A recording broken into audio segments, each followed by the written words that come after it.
C'est bon. Donc je vais laisser la parole à Marie Valleux et Paul Wameau qui vont parler devant vous de la carrière de notre slammer préféré. Donc leur laisse la parole.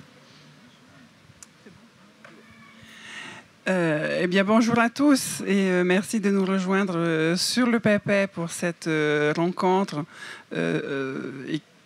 Cette rencontre avec Paul Wameau, tout simplement, hein, pour annoncer les couleurs, puisqu'on va s'intéresser à ton itinéraire, l'itinéraire d'un poète slammer, chanteur un peu, kanak, forcément. C'est ça. Et qu'on est très ravis d'accueillir pour ce 21e Salon du Livre. Alors, Paul, merci d'être là. Bienvenue parmi nous. Et puis voilà, tout simplement, merci d'avoir accepté cette rencontre et de partager un petit peu de ton âme avec nous. Marourou, merci Mareva. Merci à vous de me donner la possibilité de partager ce moment-là. Alors, Paul, tu es né il y a 40 ans, pile. Il y a 40 ans pile. À une semaine près. C'est ça. Je suis né il y a 40 ans sur l'île de Lifou, en Nouvelle-Calédonie. Voilà. D'accord. À Lifou, il y a 40 ans, donc, comment ça se passait? Donc, je suis né sur Lifou. Bon, donc, de ceux qui ne connaissent pas la Nouvelle-Calédonie, donc la Nouvelle-Calédonie, c'est une archipel, un peu comme ici, donc avec une grande terre et des îles Loyauté. Et les îles Loyauté, et Lifou fait partie de ces îles qu'on appelle Loyauté, 3 îles. Et donc, je suis né dans une de ces îles-là, donc l'île de Lifou, et à l'intérieur d'un clan, parce qu'il faut dire que chez nous, l'organisation un peu sociale du monde kanak s'organise autour de clans, de chefs de clans. Et moi, je fais partie d'un clan dont mon père était le chef et dont je suis aujourd'hui le chef dans la continuité. Les chefs de clan sont chefs de père en fils. Donc je viens de là. À ma première base, c'est ça. Je viens de l'île de Lifou, en Nouvelle-Calédonie, d'un clan et dont je suis chef. D'accord. Donc chef de clan. Oui. Né à Lifou, tu fais tes études à Lifou même, enfin ta scolarité Non, très tôt on s'est déplacé vers Nouméa, donc Nouméa qui est la capitale de la Nouvelle-Calédonie. Donc j'ai grandi plus sur Nouméa avec la langue française, avec les codes on va dire les codes occidentaux plus que les codes de mon village. Donc une vie, on peut dire entre guillemets, hein, vraiment entre guillemets, de déraciné. Au début, ça a été ça un peu le départ. C'est le mot auquel je pensais effectivement, puisque en fait très tôt tu quittes ton île finalement, voilà, même très si tôt, tu yes. restes dans un contexte mélanésien, néo-calédonien, tu quittes quand même. Oui, voilà, je quitte parce qu'il faut savoir que dans nos îles, c'est un peu comme ici dans les villages, hein.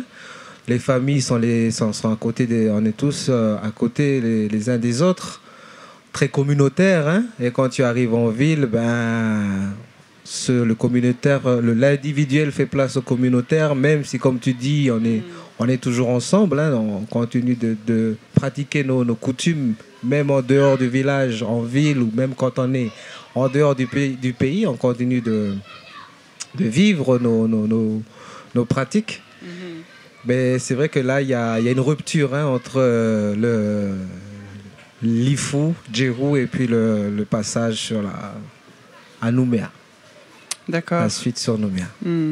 Et donc, alors ce passage à Nouméa, tu finis, bon gré mal gré, par t'intégrer et tu fais des études littéraires. À la base, d'abord des études de comptabilité-gestion. Oui. Donc rien à voir avec le littéraire, mais à l'époque, on ne savait pas trop où aller, donc on suivait la vague, on suivait les copains et tout. Donc j'ai plus suivi une formation de comptabilité et gestion, dont je n'ai aucun souvenir. Et ensuite, on va dire le parcours littéraire scolaire a continué à l'université, où là, je me suis inscrit dans une filière LCR, qu'on appelait LCR, langue et culture régionale, sur l'enseignement des langues, la recherche autour de la langue, des langues kanak. Voilà. Et c'est vrai que pour en revenir à cette coupure qu'il y a eu entre le village, le lieu de naissance et la ville, ce sentiment de déracinement, c'est là que j'ai commencé à écrire. C'est à partir de là que mes premiers textes sont nés. C'est à partir de ce sentiment, de cette sensation-là de manque. Et du coup, ça a donné... c'est un cri de rage qui ronge mes racines, rempli de vide tel un vase qui sonne creux, mon esprit s'égare. Dans les abysses de l'histoire, mes souvenirs craquent dans mon crâne plein de craques, d'où je viens, qui je suis. Seul maître de mon destin, cavalier solitaire, seul je fais mon chemin. J'ai reçu des clics et des claques comme des coups de clap en plein cœur. Interminable combat intérieur, je reçois des coups bas venus de l'extérieur, mais je ne bouge pas. Exclu d'une société dite traditionnelle, je m'inclus dans un secteur dit à problème. Des racines et de la terre, je trouve mes véritables racines dans le ventre de ma mère, jugée trop longtemps par des juges noirs, au costume blanc, couleur de sang. Le verdict est lourd et les jurés sont sourds, condamnés coupables d'ignorance innocente. Je suis comme ce bouffon de Tarzan, perdu dans la jungle de l'urbanisation, bercé par les chants de la télévision, à l'intérieur même de mon propre clan. Moi-même, j'ai mon propre accent, ne reconnaissant même pas les miens. Qui viendra me sauver demain? Voilà. Là, l'écriture est arrivée à ce moment-là. Maruru. Merci. Voilà. Donc ça, c'est ce déracinement qui prend vie dans les pages d'un livre. Ensuite, suite à ces... Et puis aussi à ce parcours et à certaines rencontres à l'université. Tu me parlais de Jacques Vernaudan. Oui. Et puis, quelque part, on arrive... enfin, tu arrives, parce que j'y étais pas, hein, mais je te crois, au pleurnicheur. Oui, donc à l'université, j'ai croisé Jacques et il y avait Jacques a été très important aussi dans le parcours de beaucoup d'entre nous qui étaient dans cette filière-là pour l'enseignement de la langue et autour de la langue. Et donc, à ce moment-là, il y avait une journée sur la poésie kanak organisée au Centre culturel Chibaou. Et là, c'était 3 journées où on posait la question que qu'est-ce que la poésie kanak? Et j'ai assisté à cette conférence et c'est là que j'ai rencontré des auteurs comme Dewe Gorodé, Nicolas Kurtovic et d'autres dans ce milieu-là. Et donc, ce qui ressortait dans ce disque, dans ces 3 jours autour de la poésie kanak, c'est que la poésie kanak était une poésie revendicative, une poésie politique, une poésie qui revendique la dignité du peuple kanak. Et c'est une poésie qui est née, qui a vu le jour dans les années 80, pendant la revendication indépendantiste, avec des poètes comme Dewe Gorodé et d'autres. Hein. Et moi, j'étais là à côté avec mes textes qui parlent plus de mes revendications intérieures et pas forcément politiques, pas forcément communautaires. Et donc là, j'ai pris la parole devant tous mes aînés qui étaient là. Et je leur ai dit, moi je suis kanak, j'écris de la poésie, mais dans mon carnet, mais je ne parle pas du pays, je ne parle pas de la lutte, je parle d'un manque. Je parle de mes bobos qui sont à l'intérieur de moi, et on est plein comme ça. Et donc c'était pour dire aussi qu'on peut être kanak. C'était une façon d'ouvrir l'expression, on va dire, de pas enfermer les choses, de nous dire à nos vieux ou dire à ceux qui étaient là que une façon de décloisonner l'expression. Je ne sais pas si je suis assez clair, mais Si, hein, c'est très clair. Oui, c'était un acte fondateur plus que de résistance au final, au départ. Voilà, Je pense que beaucoup écrivent comme ça. Oui, beaucoup écrivent comme ça. Et puis chaque génération vit son temps. Et puis je m'attache toujours à ne pas être enfermé dans des cases, que ce soit des cases de chez nous ou les cases d'ailleurs. Donc là, c'était une façon de dire que voilà, nous, on a une génération qui dit autre chose, qui vit autre chose et qui dit autre chose. Et voilà. Et donc, le Pleurnicheur, mon premier recueil est parti de là. D'accord. Voilà. Le Pleurnicheur. J'aime beaucoup le titre. Hein? Oui, le Pleurnicheur. Donc le Pleurnicheur 2005. Ton premier recueil, et c'est aussi ta rencontre avec les premiers éditeurs. Voilà, à l'époque, c'est Frédéric Hollen de l'Herbier de Feu qui m'invite dans sa maison d'édition pour publier. À l'époque, je ne connaissais pas du tout le monde de l'édition.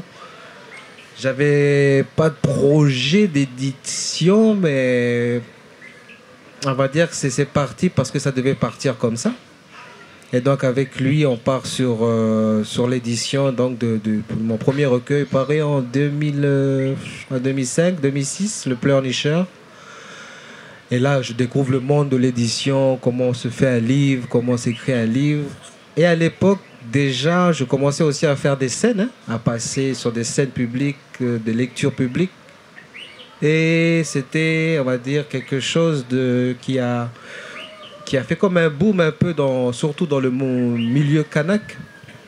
Parce que à ce moment-là, j'ai commencé à slammer, entre guillemets, mes textes. Et c'était un boom pour le monde de chez nous. Parce que quand tu prends la parole, c'est sacralisé. C'est dans les coutumes, comme on dit. Hein.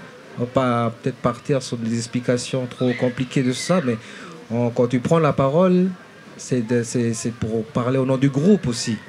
Quand tu prends la parole, c'est pas pour dire toutes les choses que tu as à l'intérieur de toi, c'est pour prendre la parole pour tout le monde. C'est une parole communautaire. Une parole communautaire. Donc à l'époque, ça faisait un peu une sorte de petite bombe, quoi, de voir un jeune kanak qui s'exprime, qui parle, qui prend le micro en public pour dire ces choses. Et ce boom s'est transformé ensuite en comme une fierté pour beaucoup, hein, de voir un kanak dans le monde, entre guillemets, des autres, des blancs ou du monde des autres, et s'exprimer. Donc c'était au début, ça a été ça un peu l'effet boule de neige, un peu de cette entrée dans l'espace public artistique. C'est ça, donc cette entrée dans la vie publique, sur la scène artistique publique calédonienne, kanak, c'était donc, ça portait une fierté identitaire, culturelle kanak. Oui. Et tu me disais en préparation de cet entretien qu'en réalité, sur le moment en tout cas, ta prise de parole était plus visible qu'audible. Oui, plus visible qu'audible. Ceux qui étaient avec moi, ceux qui me supportaient, la famille, les Kanaks, entre guillemets aussi, hein, beaucoup. Comme je te disais, ils voyaient un gars de chez eux, un jeune de chez eux, un enfant de chez eux, se mettre debout comme ça et parler. Puis j'aime bien le discours qu'il y a ici quand on dit qu'il faut prendre l'espace. Hein. Il faut prendre l'espace là où on ne nous voit pas. Donc c'était ça un peu l'effet, la fierté de voir quelqu'un du pays, un Kanak, qui prend l'espace là où on ne voit pas. Mais moi à l'époque, je n'avais pas du tout pensé à ça. Hein. J'avais vraiment pas pensé à ça. À l'époque, j'avais On envie pense de... jamais à ces choses. On pense jamais. J'ai pris le micro parce que j'avais envie de dire des choses, j'avais envie de sortir des choses, mais j'avais pas calculé tous ces effets boule de neige là. Donc, moi à l'époque, c'est parce que j'avais envie d'avoir plus de copines, plus de copains. Et en fait, quand tout ça est arrivé derrière, la vague, on est avec toi, on te soutient, vas-y, dis ce que tu as à dire. Mais la plupart du temps, ils ne savaient pas ce que je disais vraiment derrière. Donc, c'était plus un soutien pour la, comment on dit ça? Pour le symbole. Le symbole. Oui, pour oui. le symbole, voilà. Exactement. On n'est pas étranger à ça ici non plus. Hein. Oui, il y a beaucoup de choses oui. qui... Et ça se comprend, hein, ça se comprend tout à fait. Complètement. Ça se comprend tout à fait dans les espaces qu'on occupe où on est absent. Bon, aussi, quand je vois un frère du pays, moi maintenant Christian Carambeu, Marc, comment il s'appelle, des gens comme ça, on est fiers. Ça, c'est des exemples pour nos enfants parce on vit dans des... où notre image, l'image du Kanak, ou l'image du Kanak est toujours ou l'image du colonisé, si on va aller plus loin, si on dépasse le Kanak, si on rentre dans la sphère de la colonisation, le colonisé est toujours inférieur. Et cette position-là, on l'adopte aussi on y croit. Donc le fait de voir quelqu'un debout qui dit on est là, c'est normal qu'on se sent fier puis qu'on est rassuré d'un côté, qu'on se dit c'est bon. Oui, complètement. Et du coup, donc sur cette vague vient aussi ton deuxième recueil, J'aime les mots, en 2008. Oui. Et ouais. Et puis, ça découle au final après, ça mène au final en 2010 à Choc. À Choc, oui.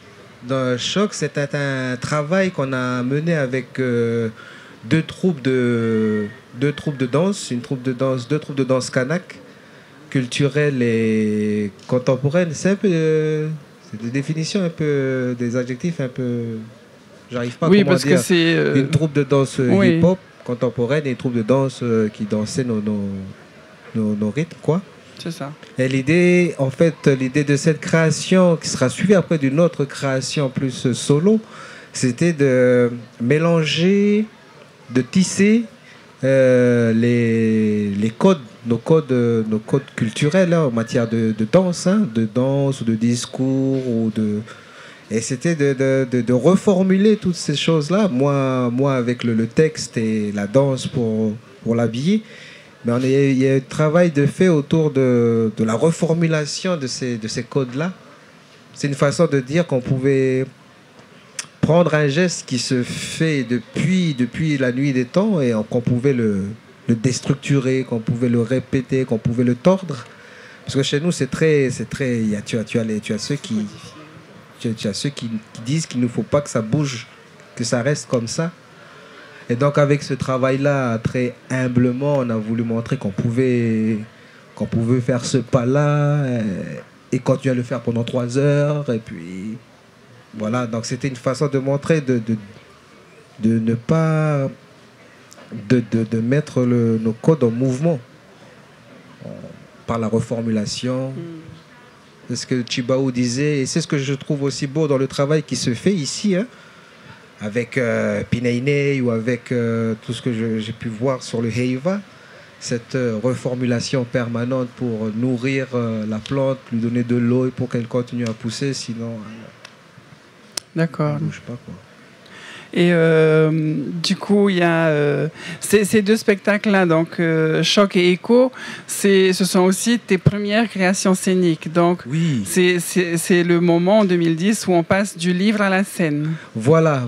C'est à ce moment-là parce que j'ai commencé à travailler avec des metteurs en scène, avec des chorégraphes au pays. Et c'est ce travail-là de mise en scène, ça m'a beaucoup...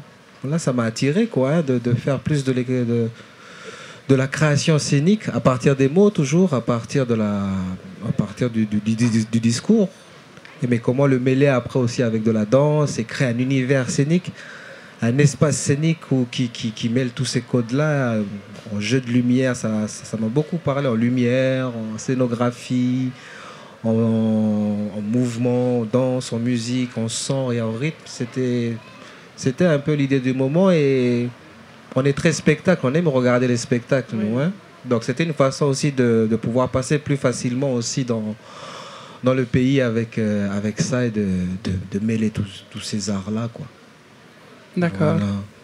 Voilà. C'était un moyen aussi de partager un message ou c'était vraiment plus pour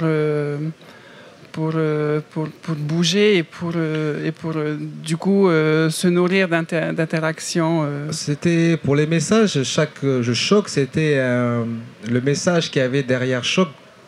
Choc parle des chocs, tout ce qu'il y a comme choc de culture, choc de civilisation, choc des langues, choc des gestes, choc des mouvements.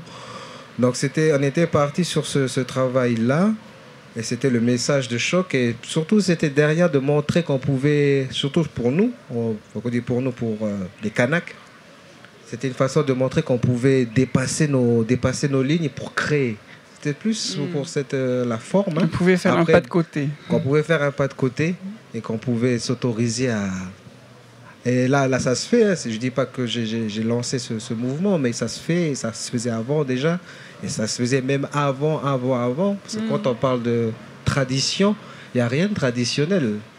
Là, c'est des mots qui nous ont été mis sur nos choses pour dire nos choses. Mais tout le temps, on a été en mouvement, quoi.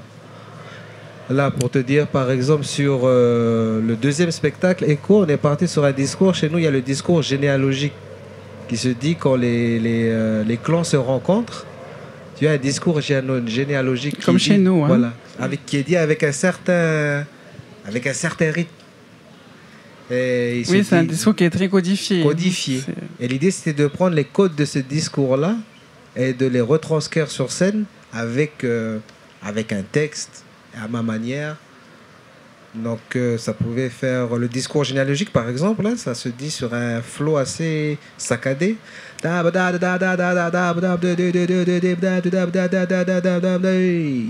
là, c'est quand les deux clans se rencontrent et que tu as le discours sur le bois, et que tu as le discoureur qui balance son flow, comme ça, qui raconte la généalogie du clan et tout. Nous, l'idée, c'était de reprendre ce rythme-là, ce code-là, et puis de le retranscrire sur un texte. Et ça fait « Je viens de là et de là, je suis arrivé jusqu'ici. Je viens d'hier et d'hier, je suis là maintenant, bien avant moi-même. Je viens d'encore plus loin que moi-même et d'encore plus loin que moi-même. Je suis à présent. Je viens de là et de là, je suis arrivé jusqu'ici. » Dans le discours généalogique normal, on va dire, c'est les clans, ils racontent leur généalogie, ils racontent leur...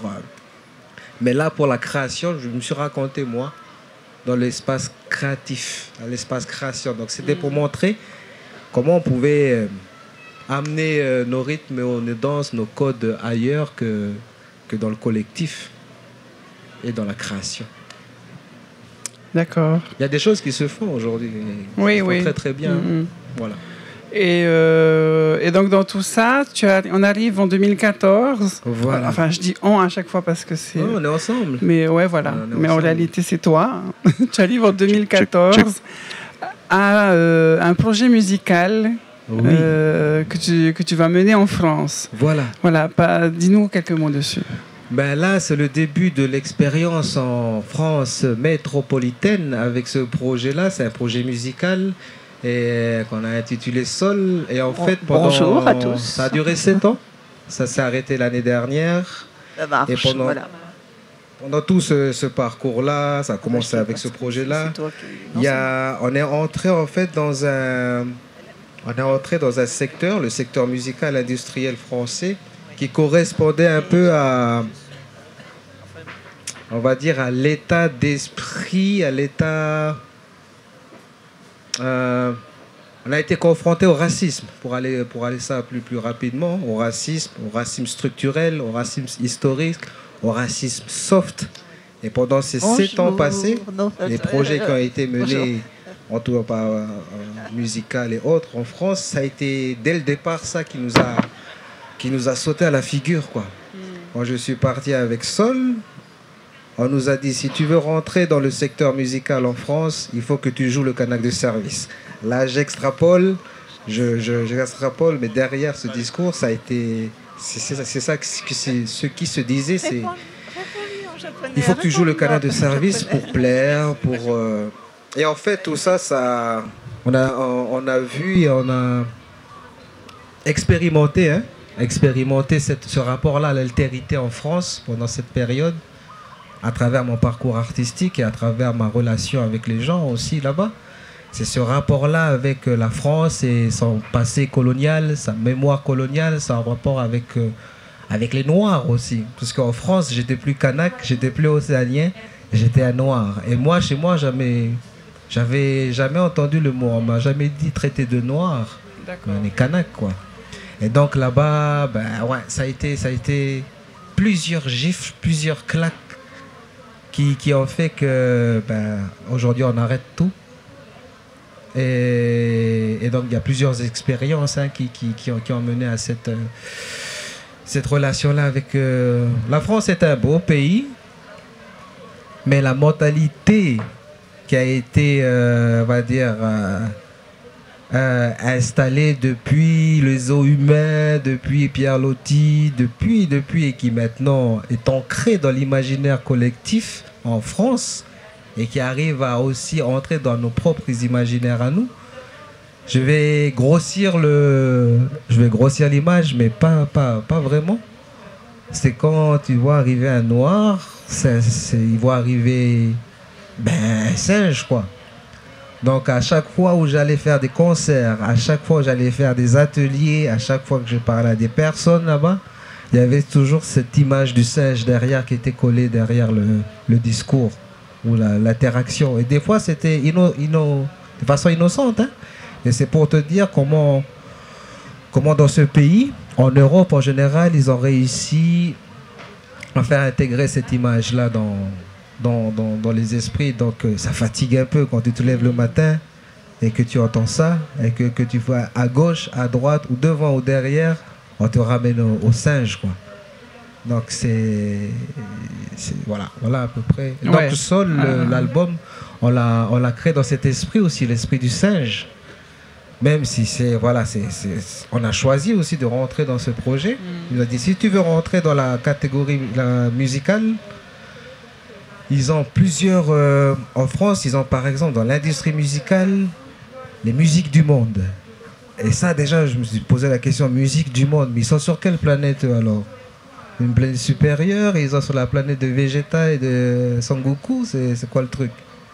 Donc il y a toutes ces choses-là, il y a plein... On pourrait remplir un livre d'histoire sur cette façon de se regarder là-bas. Toutes ces représentations. Ouais. Et alors bon, tu arrives en France, il y a quand même donc ce choc, ce double choc finalement, enfin un choc et un contre-choc qui se produit. Oui. Mais à ton arrivée, tu t'installes d'abord en Bretagne, à Douarnenez. Oui, à Douarnenez. Puisque tu es accueilli en résidence d'écriture. Voilà, je suis accueilli en résidence d'écriture par l'association Rhizome qui avait accueilli Chantal l'année d'avant, Chantal Spitz. Donc nous étions, on venait de débarquer, ça a été notre port d'attache, quoi. Douarnenez est aussi les premières expériences avec l'altérité parce que souvent on nous invitait pour la danse de la pluie ou la danse des canards. J'extrapole un peu encore pour dire l'image que voilà le kanak là, on va l'inviter pour j'extrapole. Et c'était intéressant aussi, c'était très intéressant parce que cette association-là, on a beaucoup discuté et tout, Chantal les connaît, mais ça a été aussi un moment de rencontre véritable. Et ce qui est intéressant dans ces résidences ou dans ces moments-là, c'est de pouvoir se parler pour de vrai et dire la vérité de ce qu'on est. Et voilà. D'accord. Donc cette expérience Douarnenez, résidence d'écriture pendant 9 mois. Oui.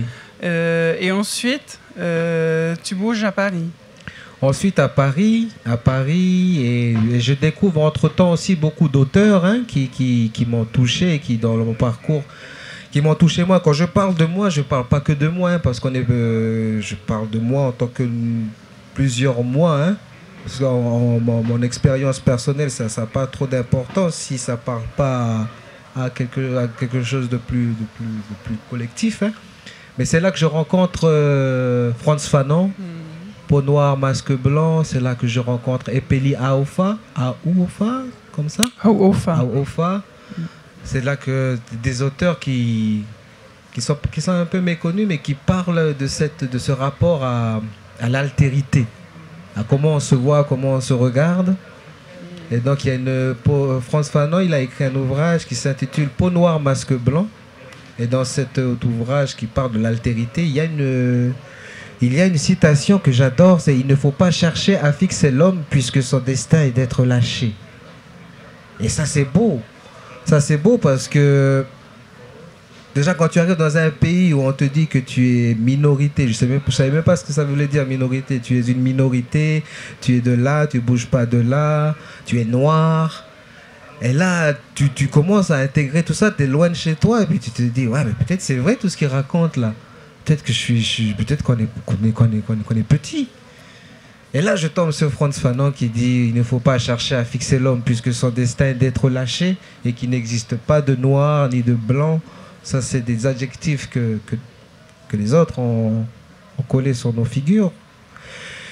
Et bref, oui, voilà, c'est tous ces auteurs-là, Frantz Fanon, Leonora Miano, Achille Mbembe, des auteurs qu'on ne connaît pas et qui pourraient nous parler en plus ici sur justement ce rapport à l'horizon qui s'ouvre et à se désaliéner un peu de nos images, des images qui nous ont été collées ou des images qu'on se colle dans la tête ou qu'on colle sur la tête des autres. Je déborde un peu là, non, ça va? Pas du tout. De toute façon, on est chez nous. Hein. Yes, Maruru. Bon, j'aimerais revenir quand même sur l'expérience, ton expérience parisienne à la Cité internationale des arts, qui accueille en ce moment 4 artistes de chez nous. Oui, c'est super. Pour une résidence, je ne sais plus jusqu'à quand ça dure, mais c'est réellement une véritable chance pour eux. Et est-ce que toi, du coup, ton expérience là-bas, tu peux nous partager quelques mots aussi? L'expérience à la Cité des Arts, ben, c'est très bien qu'ils soient là-bas. Parce que c'est une cité où plusieurs artistes du monde entier se côtoient, échangent et tout. Donc on va dire c'est une bonne marmite, hein, pour aller piocher à droite, à gauche des choses qui peuvent nous nourrir ou qu'on peut nourrir les autres aussi. Donc c'est très très bien qu'ils soient là-bas. Et l'expérience parisienne, ben, du coup ça a été une expérience où on savait déjà qu'on allait arriver dans une jungle. Hein. Et là on était en plein dedans. Donc, là, vous prenez conscience de la loi de la jungle. De la loi de la jungle. L'industrie musicale, c'est une industrie musicale, c'est sauvage. Hein. C'est une course où il faut être le premier, il faut se faire voir, il faut faire la meilleure pub. C'est très très cannibale, hein, comme une musique.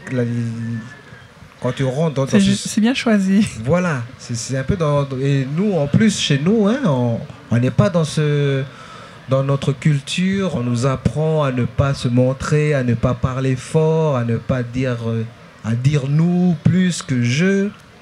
Et là, dans l'industrie musicale, il n'y a pas de ça. Tu dis je, tu te montres. Il faut que tu te montres le plus. Il faut que tu parles le plus fort. Il faut que tu montres ton visage. C'est très c'est pervers en fait comme univers. Et on est rentré dedans. Mais c'est intéressant d'avoir traversé cet univers parce que souvent on a cette image de on va faire une carrière en France. Chez nous, on va aller défendre le pays en France, on va rentrer on va faire une carrière en France. On a des images un peu Alice au pays des merveilles mais là, le fait d'avoir traversé ça, c'est il faut rentrer c'est un monde très individualiste et c'est la concurrence tout le temps. Ouais, il y en a qui arrivent à s'en sortir, hein, parce qu'ils sont bien accompagnés, mais quand tu n'es pas bien accompagné ou quand tu es, je sais pas, c'est pas très sain comme univers, c'est pas très sain. Mais malgré tout, il y a ce besoin de validation par oui, Et c'est ça qui finalement te fait rester un peu plus longtemps encore. Ce besoin de validation, en fait, voilà, on était parti pour faire une carrière en France, faire une carrière, faire des projets. Et quand tu parles de validation, ça, je pense que tu mets le point sur, tu vois, d'aller en France et de dire en France que nous, petit peuple, petit pays, on existe.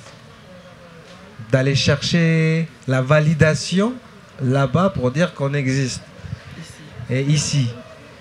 Et il y a eu une prise de conscience qui commençait à se dessiner là pour dire mais on n'a pas besoin de ça pour dire qu'on existe. C'est une position de, là on va revenir à la colonisation, hein. C'est une position de coloniser qui demande aux colonisateurs la permission d'exister. Alors le prix du public a été allez, regarde-moi donné, offert, et avec grand plaisir à Caïton, Caroline de Nouvelle-Calédonie. Dans ce schéma-là, il faut qu'on aille là-haut pour dire qu'on existe là-haut, pour dire qu'on est... Voilà, et je vais me faire le grand plaisir de vous lire, pour dire qu'on existe. De vous lire ce haïku, et je le lirai 2 fois la japonaise, parce que c'est comme ça qu'on fait au Japon. C'était une prise de conscience. S'éloigne la mer, attiré par la lune, toujours. D'accord. Et donc, après Paris, Marseille. T'as quand même bien bourlingué, hein, en France. Oui, la France c'est un beau pays, avec plein de paysages, mais voilà, malheureusement, il y a la petite carte postale, l'envers de la carte postale qui est dommageable. Comme toutes les cartes postales, l'envers est pas super jojo à chaque fois. Voilà. Donc oui, on a fait Paris. Après Paris, on est allé à Marseille, toujours dans le cadre du développement du projet musical. Et toujours avec ce poids-là qui nous poursuivait, hein, le poids du regard sur l'autre. C'était assez lourd, quoi. Donc Marseille pour la suite du programme. D'accord. Et donc à Marseille, se pose encore la question de l'altérité, puisque c'est à Marseille que tu écris un recueil de poèmes, Noir de ma propre nuit. Oui. Voilà. C'est des textes qui ont commencé déjà à voir le jour avant, hein, quand on a débarqué en France. Ah, tu as commencé cela avant Marseille. Oui, d'accord, c'est un recueil de textes. Tu as le livret avec toi? Non. Ah oui.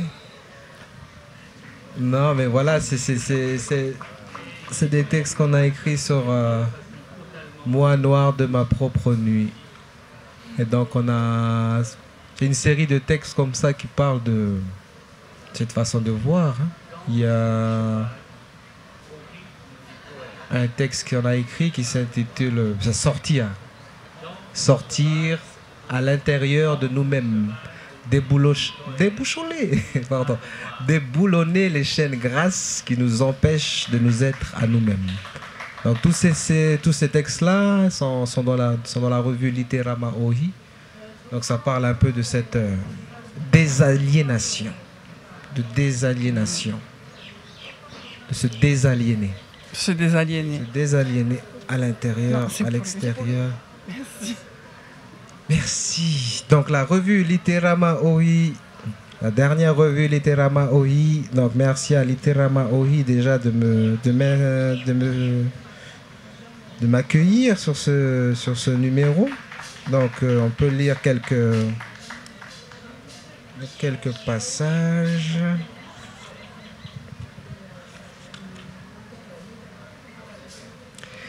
Ils ont vu mes pieds et j'ai vu leurs yeux. Ils n'ont pas ouvert la bouche et j'entendais leurs yeux. Ils ont presque levé la tête et j'ai vu leurs yeux. Des yeux qui penchaient entre rêve et cauchemar, danger et désir. La rage cachée au fond d'un trou. Deviendrons-nous ce que nous nous sommes promis? Qui êtes-vous? Que faites-vous ici? D'où viens-tu? Rigole pour voir si vous êtes vraiment ce que vous êtes. Les fanfares se sont tues en même temps que la nuit. Rue couchée sur le ventre, toute propre, toute blanche, toute plate et sage. Je suis le nouveau locataire. J'ai la peau des fesses que la matraque abîme. Noir, marche dans ma nouvelle rue. Compte les 110 pas de mes orteils. Noir, à l'intérieur de mon nouvel immeuble, remontant ma nouvelle rue. Presque chaque jour, presque partout ici.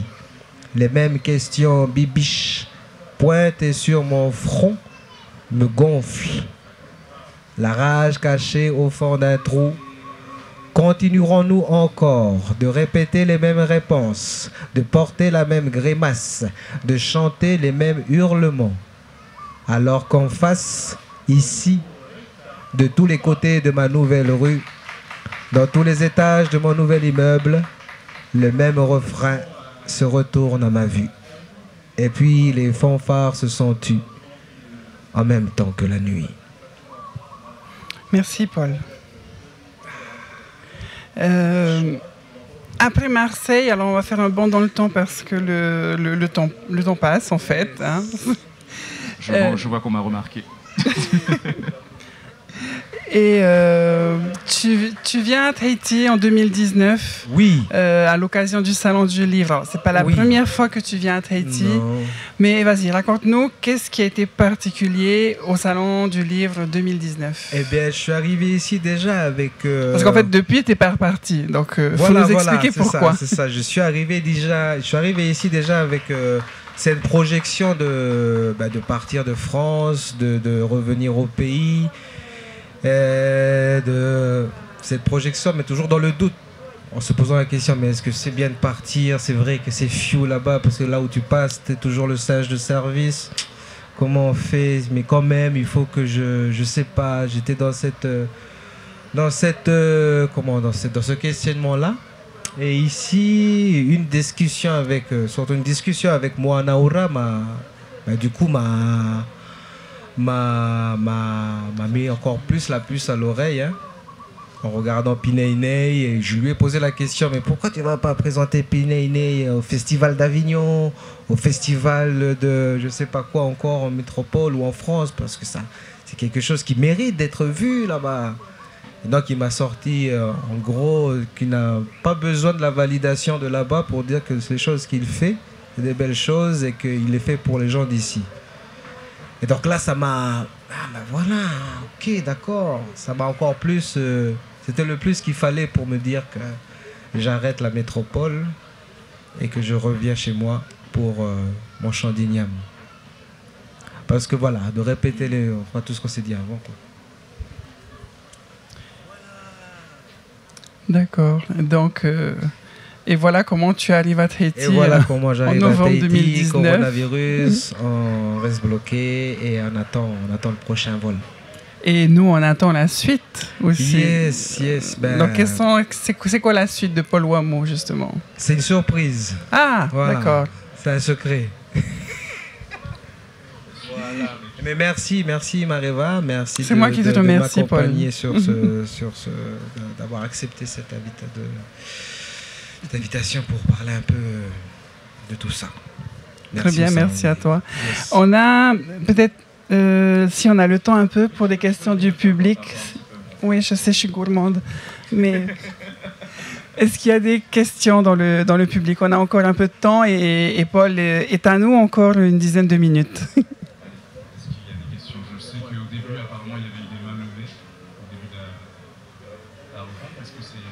Là, la dame en vert, je suis sûre qu'elle a une question. Ça y est, on balance les gens. Ah, il y en a deux. Ah, voilà. Je ne vais pas penser devant la caméra, c'est plutôt problématique. On est obligé de se faufiler, il faut que je fasse un régime.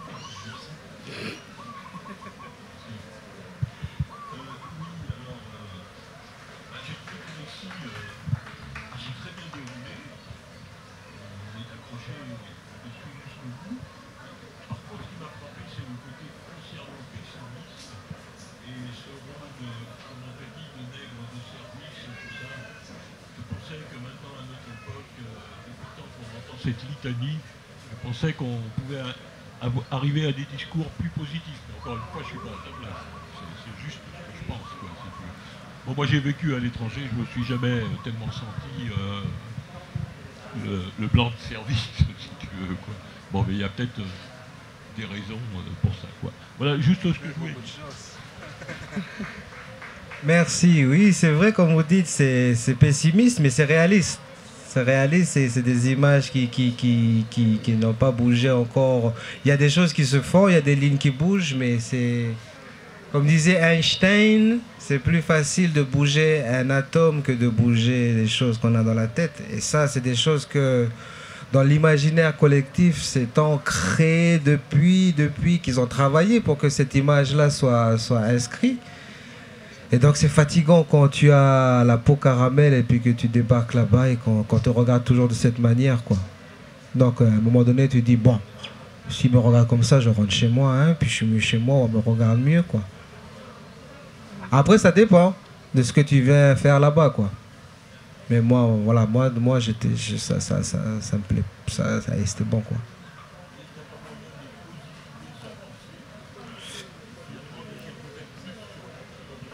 Si, bien sûr.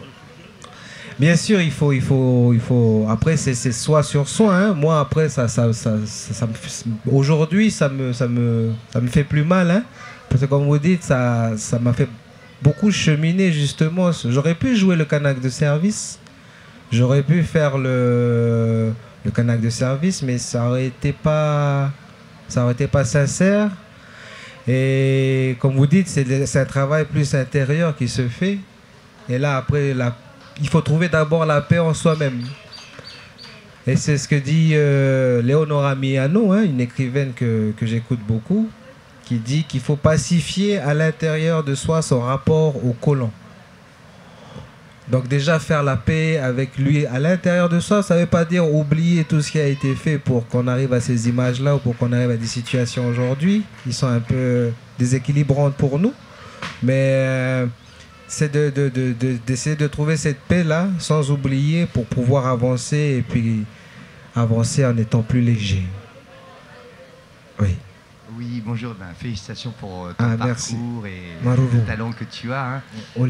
Dis-moi, je reviens de Calédonie, hein. En fait, j'aurais préféré. T'es à Lifou, en fait, sur le nord ou sur le sud, à Wedge, tu es à Natalo? Je suis à Wedge. Wedge, à Wedge. Je suis allé là-bas, j'ai participé à faire la grande cuisine, là, tu vois. D'accord. Bon, c'est sûr que des fois, en fait...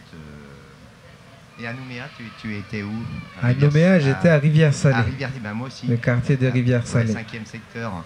Ah, pas loin. Dis-moi, parce que c'est chaud actuellement, enfin, sans vouloir parler de politique, en fait, actuellement, tout le monde le sait, et c'est une des raisons pour lesquelles un peu je me suis revenu sur Tahiti également, vu un peu le travail que je faisais. Dis-moi, est-ce que ton parcours en France t'a permis d'avoir un regard peut-être différent sur différences de culture? Parce que ce sont des différences de culture quand même qui sont, comme tu le disais, saisissantes. Hein. Aussi bien tu peux te sentir mal là-bas que certains, pour des raisons ou d'autres, on arrive. Je travaillais à Wawilou, à Pointe-Vité, tu vois, dans des endroits quand même, c'est Canala, tout ça. Par contre, quand on est accepté, c'est formidable. Mais il y a vraiment ce. Qu'est-ce que tu en penses quand tu reviens chez toi maintenant là-bas? Comment tu discutes avec les tiens? Comment dis-moi tout ça? Ah, je suis pas rentré encore, hein. Oui, ça depuis que je suis parti, je suis pas rentré encore, hein. Donc si je rentre, je vais rentrer avec toutes ces expériences-là aussi, mais après là-bas, c'est pas là. Il y a d'autres situations, d'autres questions qui se posent, hein.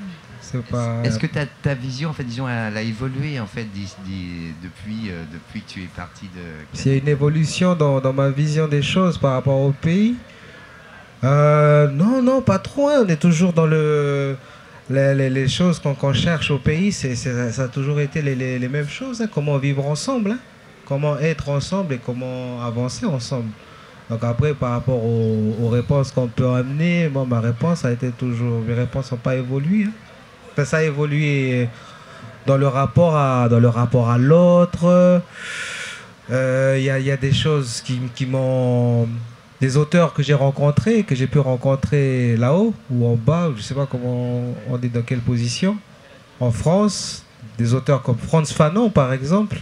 Donc Frantz Fanon qui est méconnu un peu chez nous et qui est un auteur qui a parlé de la décolonisation. Comment décoloniser nos esprits, la décolonisation tout court.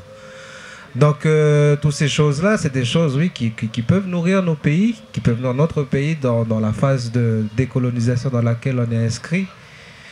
Et donc, voilà, c'est des choses comme ça que je vais partager hein, à travers quand je vais revenir à la maison, quoi. Il y a déjà beaucoup de choses qui se font très bien, comme des choses qui se font très mal. Donc, voilà. On vise le haut. Yes. Est-ce qu'il y a encore des questions dans le public, du coup? Tu as encore quelque chose à demander?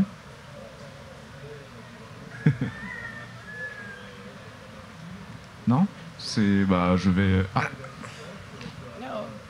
La délicieuse Célélina.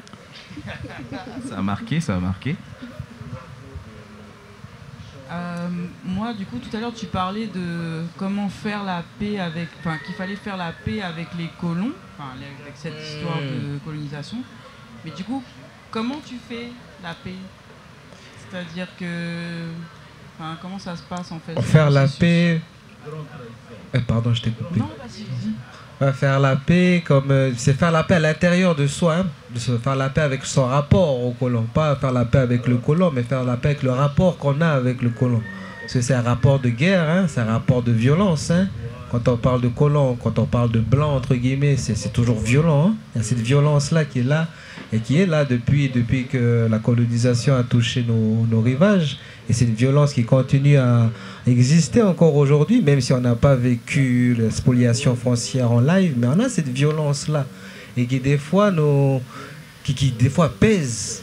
Des fois, tu es tellement rempli de cette violence que tu n'avances pas, tu restes bloqué sur ça.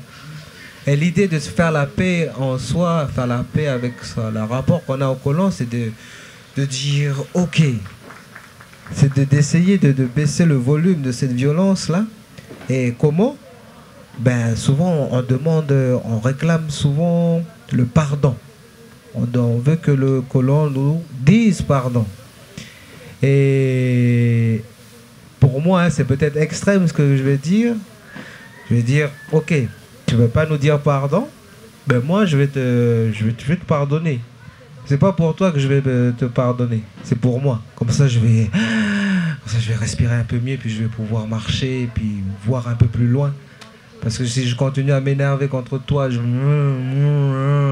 bouge pas. Puis après ça va se transmettre à ceux qui vont arriver après moi, et ça va se transmettre, puis on va toujours être comme ça, et puis on bouge pas.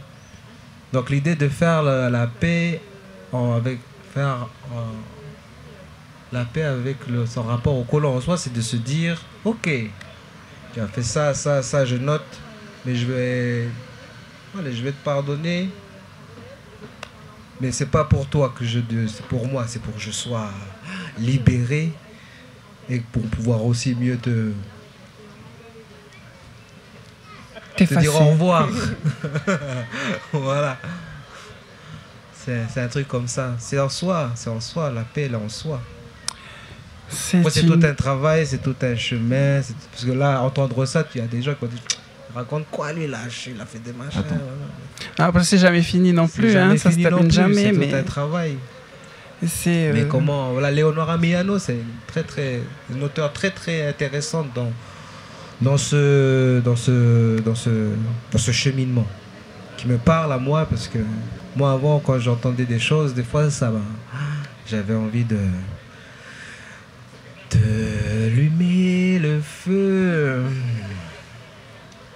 Alors, je t'ai entendu parler de respiration tout à l'heure. Oui. Tu as dit faire la paix intérieure. Oui. Ça revient par la respiration. Bien sûr. Et voilà, moi je voudrais faire état d'une expérience intérieure que je vis depuis quelques années. Et une expérience de respiration simplement. Respiration consciente, contrôlée. Respiration lente, visant à diminuer le débit d'oxygène aspiré. Et de manière très curieuse, c'est ce processus physique qui m'a rendu bienveillant, en quelque sorte, ce qui est quelque chose de psychique, quoi. C'est la relation corps-esprit. Et ben moi j'engagerai, je ne suis pas un coach, hein, pas du tout, hein, mais je raconte mon expérience vécue. Je vis de manière beaucoup plus simple, beaucoup plus cool, beaucoup plus bienveillante qu'avant. Je ne me mets pas en colère, j'entends les coqs qui font du bruit, j'accepte, etc. Voilà. Donc le lâcher prise, l'acceptation, tout ça, ça fait du bien à l'individu et ça change la vie en quelques mois. Incroyable, mais vrai. Maruru, merci. Donc merci, je veux des applaudissements s'il vous plaît quand même. Merci beaucoup. Merci à tous d'avoir suivi cette rencontre jusqu'au bout, Paul. Merci infiniment. Merci Mareva. On n'a pas tout dit, on n'a pas réussi à tout dire. Mais c'était déjà un échange vraiment très riche. Merci monsieur pour votre... Pardon Mareva. Merci pour votre conclusion parce que c'est ça, hein. C'est arriver à ça, arriver à cette paix-là intérieure, à cette paix pour pouvoir mieux avancer. Donc c'est ça ce qu'on cherche, hein. Que ce soit au niveau individuel ou collectif, quand on parle d'indépendance, c'est ça qu'on cherche, c'est la paix en fait. Et merci monsieur pour la belle conclusion. Les textes qui se trouvent dans Littéralement, mes derniers textes parlent de ce travail-là de renaître.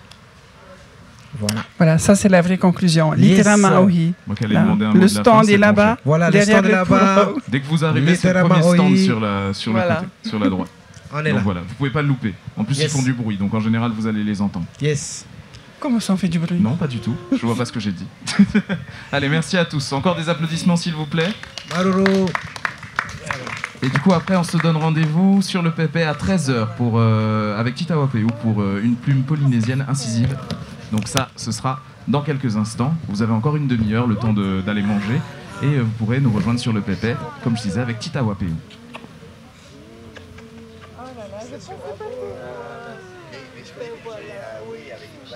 Mon nom avec moi là. On garde le...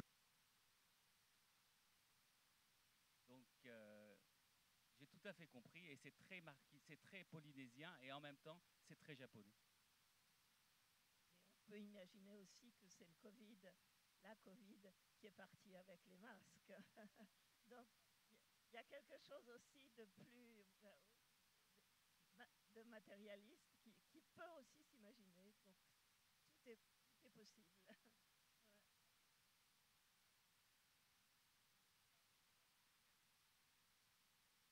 Alors, quant au haïku en tahitien, donc de Tupu'ei, pour vous donner un peu l'esprit de ce haïku, il est très beau. On garde les valeurs que nous avons dans nos cultures polynésiennes surtout. Donc, hommage surtout à une mère, ça s'appelle O'Umama, Mamamo. Mamamo,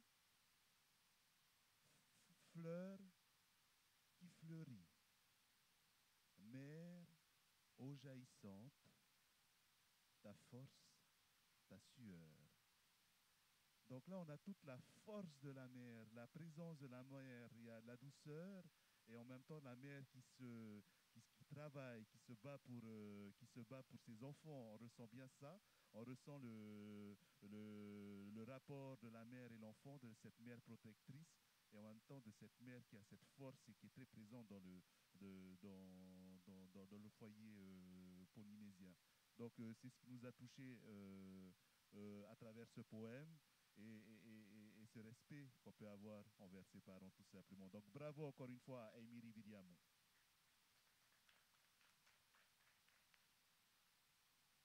Et on va terminer cette remise des prix avec la dernière catégorie, des enfants jusqu'à 11 ans. Donc on a eu 21 participations, donc 43 haïkus, dont un en langue polynésienne. Donc je vais laisser le soin à Marie-Noël d'annoncer le lauréat dans la catégorie enfants jusqu'à 11 ans. Alors on est très content de donner ce prix à Le Hartel Victor qui habite en Polynésie, à Arouet. Heureusement.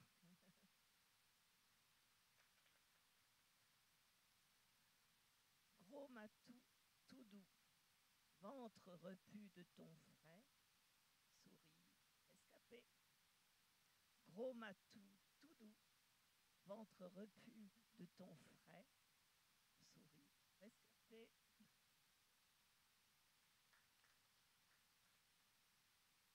je voudrais dire quelque chose tout de suite aux gens qui n'ont pas eu de prix. Là. Écoutez, on a eu vraiment du mal à choisir parce qu'il y avait beaucoup de très jolis textes. Donc,